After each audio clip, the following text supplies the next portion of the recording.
in my heart. I don't know anybody that would be willing to raise their hand. So we're all sinners in that sense. And we've got no business in condemning others that may be way worse sinners, but we got to look back at ourselves. Remember, when you point a finger, what do they say? When you point one finger, there's three of them pointing back, or four of them, you're counting your thumb, pointing back at you. So I'm going to sum it up there that, this business of forgiving each other and forgiving ourselves being fundamental in being able to forgive others. We've got to, because the ball always winds up in our court. And it's not a sign of weakness when you apologize. It's a sign of maturity when you apologize. And, that's what I firmly believe. And the stuff I firmly believe I can't shrink away from any more than I can shrink away from a mathematical equation like 2 plus 2 always equals 4, does today, always will. It's about logic and reason and honesty. It's not about great intellect. That's just fun to toy with your imagination, your ability to think and wonder and provoke and inspire thought in others. It's a beautiful thing, and we're all in this together as one big family. And if we want to please God, we've got to fundamentally do those things.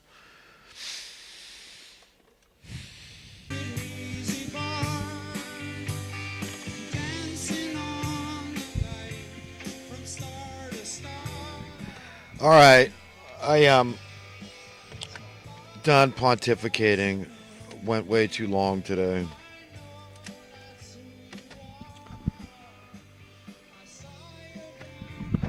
Recent current events.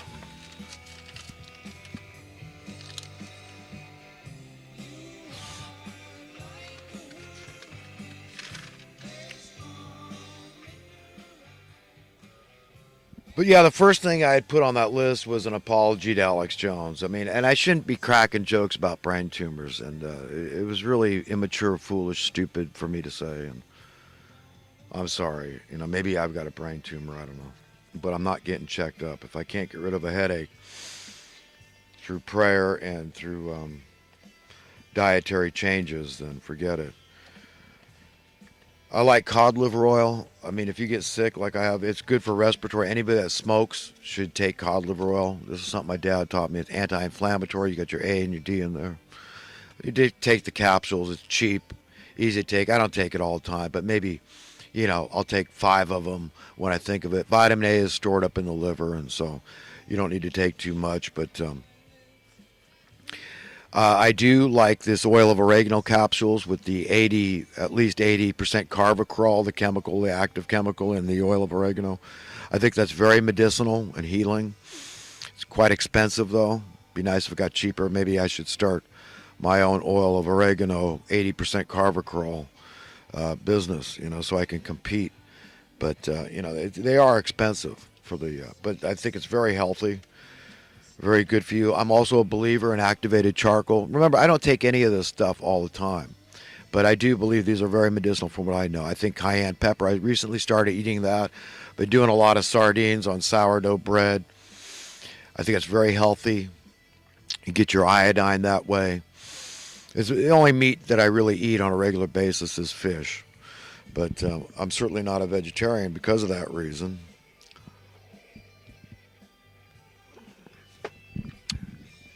Can't eat fish and call yourself a vegetarian. But a good B complex vitamin, I like Trader Joe's has a pretty good product. It's a good thing to get. Natural minerals and is very good to make sure you're getting most of the stuff you're getting from food if you have a halfway decent diet, but then who does? So I don't take vitamins religiously, but every once in a while I'll get on a kick and my body tells me, and I do feel better. I do feel the results. But I'm a big believer in those ones I've mentioned, and your vitamin C, of course, you've got to get vitamin C. Everybody knows that. And if you're not getting it from your diet, you've got to supplement. So, sunshine or vitamin D, you've got to get. And I don't make it difficult because I don't like to give this business of diet a whole lot of thought. I believe in going hungry, that it's okay, it's healthy, that your body fully assimilate everything. I don't mean fasting. Guys like me that are skinny, they don't need to. But, I don't believe in extreme dieting. So But probably if you could say my day in a day and diet, you'd think that was extreme dieting. I don't know. But a banana or two a day, I think, is healthy. I probably do too much yogurt. It's probably got too much mucus in it. I don't know. But with my being a smoker, it's good. The mucus acts as a protectant. That's why your body manufactures phlegm. I think it's about the smoking to protect your lungs from that, the respiratory and all that. But that's what I believe about vitamins. My dad, he used to get really involved in all the latest stuff, and he did pretty good. He lived to be 86 when the doctor said he had 5 years to live when he was in his 30s. So there's a lot to be said about that. So I think probably InfoWars sells all those products. I think most of that stuff is probably very good, but I wouldn't take it every day. I wouldn't take anything every day. You don't want to get hooked on stuff. That's another thing. And it can be expensive too, so. But I just mentioned a few of the things that I like to take. And one I enjoy taking for the brain power is that ginkgo biloba. That's kind of a well-known brain aid. It's good for the circulation. Anything good for the circulation is good for the brain. So,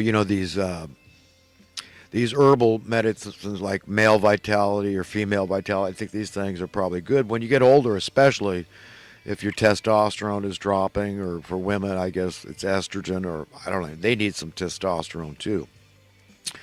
Men, we get some estrogen too, I guess. We've got it in our bodies too.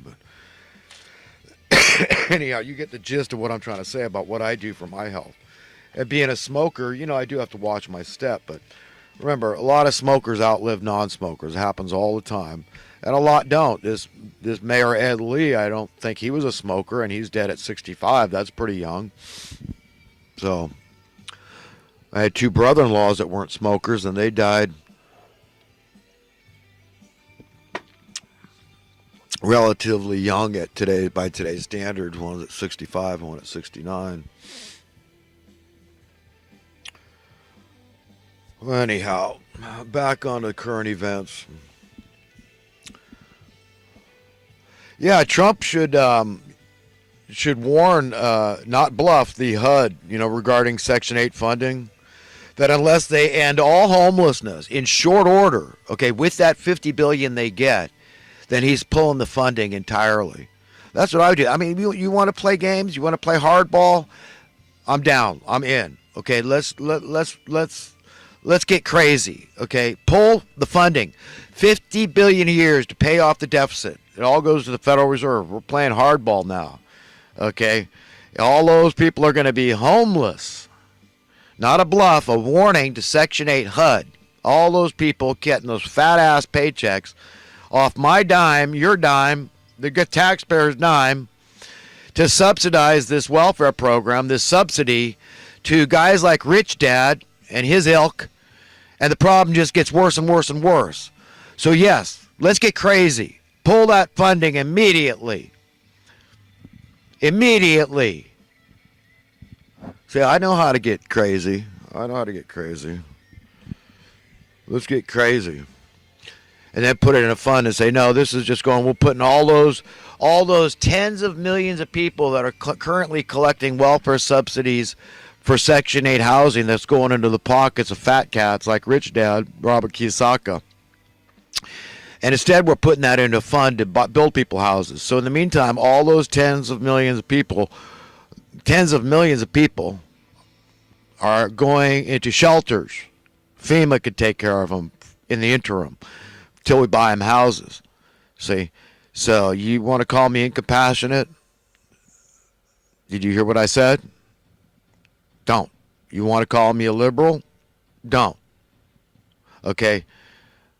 Call me fiscally prudent. Call me a conservative, because it's going to save a bundle to the taxpayers. Got it?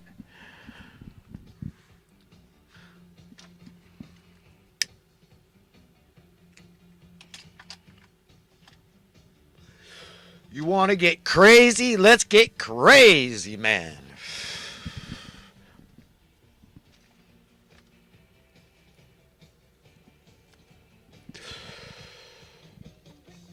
Oh, I was curious. I love to look up words. I love words. And I looked up this term, socialist.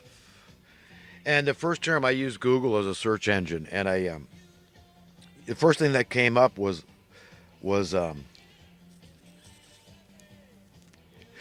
anti-globalist. Isn't that interesting?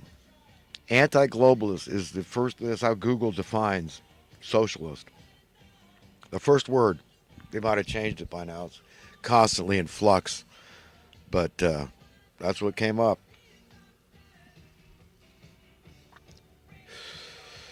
I Google searched generous, and the first definition of generous was liberal. Ted Malloch and Alex Jones were talking about that generosity thing. I don't know. I think I'm a pretty generous guy. I guess you could call me a liberal. I would set the captives free. I would have an understanding from birth that this planet is as much yours as his or hers or anybody else's.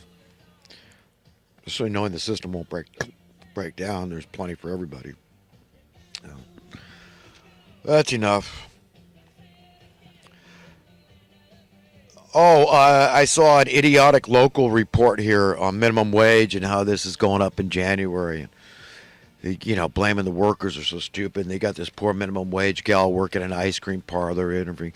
Oh, I think it's already too high. I'm so spoiled. And just completely out of touch. This is who they're interviewing. This is who we're getting our education from. Young gal knows no better. She doesn't understand when minimum wage was a living wage, when you could buy a house on a minimum wage job. Doesn't understand a damn thing. And this reporter, young guy, he doesn't understand a damn thing. So what should I do? Should I just, should I condemn them for their stupidity? I don't think so. But like I said, it's a ship that sailed. You're never going to get minimum wage up to where it should be, even just to be commensurate, equivalent, proportional to the buying power of minimum wage at $1.50 an hour 55 years ago. Never. You think so? You're going to get minimum wage at the $40 an hour? What do you think the business community is going to say about that? No, the opportunity, when the minimum wage goes up, they should be pointing the finger and let's talk about, well, what's your rent? Has your rent gone up lately, lady?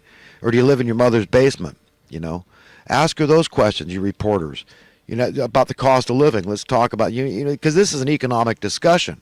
You're trying to educate the public, aren't you? Or are you trying to deceive them? You're trying to make them as stupid and ill-informed or malinformed as you are.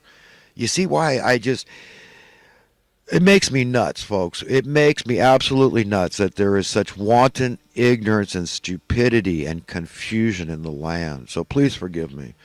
I don't mean to act self-righteous and arrogant.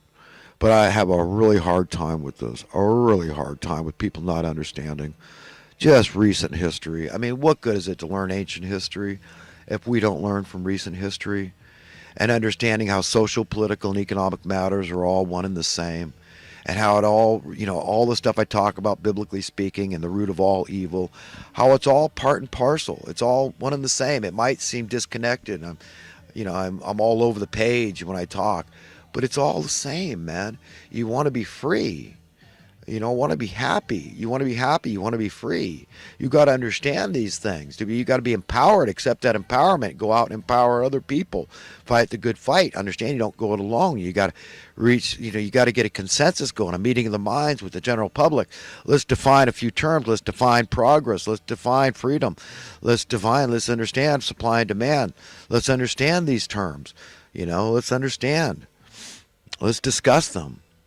Let's discuss liberal. Let's discuss conservative. What do these mean? Let's discuss, is the cost of living really a tax? Is it not? I mean, let's discuss these. Let's have discourse. Okay? Let's be honest above all. Let's be honest.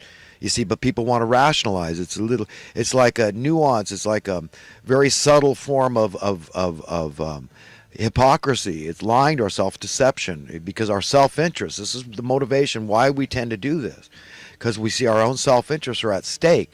So we justify other people's injustice. You understand? If it's fallen on their back, well, somehow you've got to make it okay under the guise of capitalism or something else. And, it's just the way it is. It's tough luck and whatever, in fortuitous circumstances. But, it's all okay. These people are born a silver spoon. I don't have any objection. And, Victor Hugo's saying that prosperity makes monsters and adversity makes men. It doesn't hold true, because look at how Donald Trump's children came out, and certainly they never went in want, and they had everything they could ever want. So they're born into prosperity, and never knew financial insecurity, and they came out fine. And I'm okay with other people being born, but not everybody. I mean, that's far out. You're a radical, man. What are you, a commie? I mean, you see the madness that we've been trained to believe. And I'm just saying, yes, God says that we should all be born with a silver spoon in our mouth, and that's the way it is. Forget the government doesn't have to lift a finger. Does it? All they do is make it worse anyhow, with this $50 billion a year going to Section 8 welfare. You see, it exacerbated